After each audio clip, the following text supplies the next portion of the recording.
اگر کسی نے روزہ رکھا اور روزہ رکھ کر جان بوجھ کے روزہ توڑ دیا، جان بوجھ کر روزہ توڑ دیا، تو اب جس طرح روزے رکھنے کے فضائل ہیں، جان بوجھ کر روزہ رکھنے کی سزا بھی ہے، اس کی وعیدیں بھی ہیں۔ یہاں تک کہ ارشاد فرمایا جو جان بوجھ کر ایک روزہ بھی چھوڑ دیتا ہے یا توڑ دیتا ہے تو پوری زندگی لگا رہے، اس روزے کا کفارہ پورا نہیں ہو سکتا۔ اور متعدد اس کی وعیدیں ہیں روزہ بلا وجہ توڑنے کی۔ اب اگر کسی نے معمولی سی کوئی بات آئی روزہ توڑ دیا تو اب روزہ توڑنے پر پھر اس کا کفارہ بھی سخت ترین ہے۔ یاد رہے حالت روزہ میں جس طرح میں نے کل بھی بیان کیا تھا، اگر کوئی بیماری کی وجہ سے انجیکشن لگواتا ہے تو اب انجیکشن لگوانا یہ روزے کی حالت میں جائز ہے، اس میں کوئی مذائقہ نہیں ہے۔ اور اگر زیادہ اشد ضرورت ہے بندے کو ڈرپ لگوانے کی تو پھر بھی روزے کے اندر لگوائی جا سکتی ہے۔ بلا عذر شرعی روزے کو توڑنے کی ہرگز اجازت نہیں ہے، لیکن اگر کوئی روزہ توڑ دیتا ہے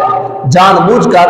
بغیر کسی عذر کے روزہ توڑ دیتا ہے تو شرائط پائے جانے کی بنا پر اس روزے کا کفارہ اس پر لازم آتا ہے۔ اب ایک روزہ توڑنے کا کفارہ کیا ہے یہ بھی سنیے۔ روزے کا کفارہ یہ ہے کہ اگر ممکن ہو تو ایک باندی یا غلام آزاد کرے، اگر یہ نہیں باندی یا غلام نہیں تو ان کو خریدے اور خرید کر آزاد کرے۔ ہمارے ہاں یہ نہ غلام اور باندیوں کا دور ہے اور نہ ہی ان کو خریدا جا سکتا ہے، تو اس پہ تو عمل اب نہیں ہو سکتا۔ پھر اس کی اگلی صورت یہ ہے کہ پھر پے در پے مسلسل 60 روزے رکھے۔ جی ہاں، ایک روزہ اگر چھوڑ دیتا ہے تو اس ایک روزے پر اگر قضا اور کفارہ دونوں لازم آتے ہیں تو قضا اور کفارہ، قضا سے مراد یہ ہے کہ ایک روزہ اور رکھے اور کفارے سے مراد یہ ہے کہ پے در پے مسلسل 60 روزے رکھے۔ اور ان روزے رکھنے کے اندر اگر یہ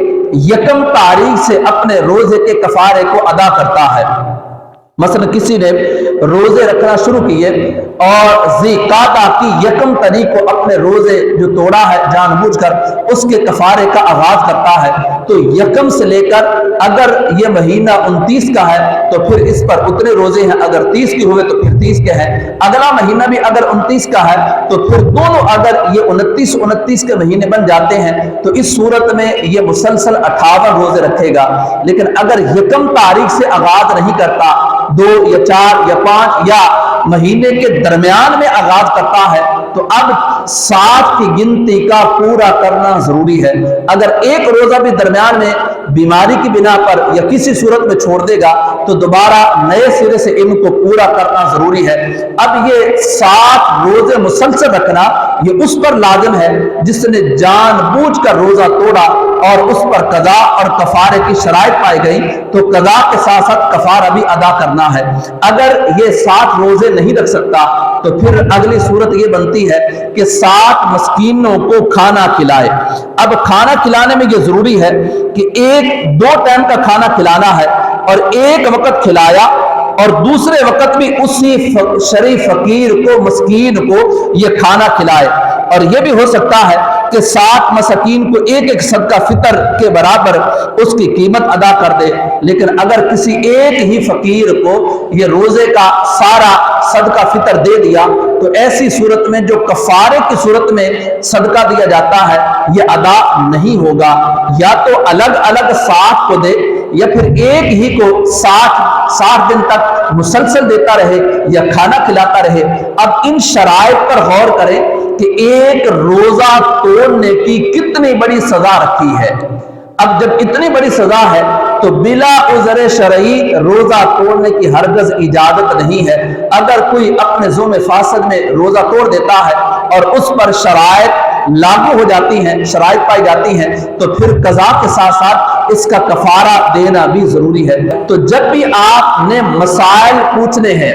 مسائل پوچھنے کے حوالے سے مستند عالم دین سے رابطہ کر کے اس سے مسائل پوچھیں تو پھر جا کر آپ کی صحیح طور پر رہنمائی ہو سکے گی۔ تو اب بات تک ہوتا یہ ہے کہ عام سیدھا سادہ کوئی ڈاکٹر ہوتا ہے، معمولی سے تکلیف آئی تو فوراً روزہ توڑنے کا کہہ دیتے ہیں، چھوٹا سا کوئی بیماری آتی ہے تو فوراً روزہ توڑنے کی کوشش کہہ دیتے ہیں، یہاں تک کہ اگر درد سر ہو جائے تو لوگ اس میں بھی روزہ توڑ دیتے ہیں. لیکن اگر کسی نے روزہ توڑا اور شرائط پائی گئی تو ایک روزہ توڑنے کی سزا جو میں نے آپ کے سامنے بیان کی ہے، کفارہ لازم ہونے کی صورت میں اس کو ادا کرنا ہوگا. اللہ کریم کی بارگاہ میں دعا کہ خلاق عالم ہمیں شریعت کے احکام پہ عمل پیرا ہونے کی توفیق عطا فرمائے، صحیح معنوں میں روزے رکھنے اور اپنے روزوں کو مکمل کرنے کی توفیق عطا فرمائے، ماہ سیام کی مقدس گھڑیوں کا ادب و احترام نصیب فرمائے.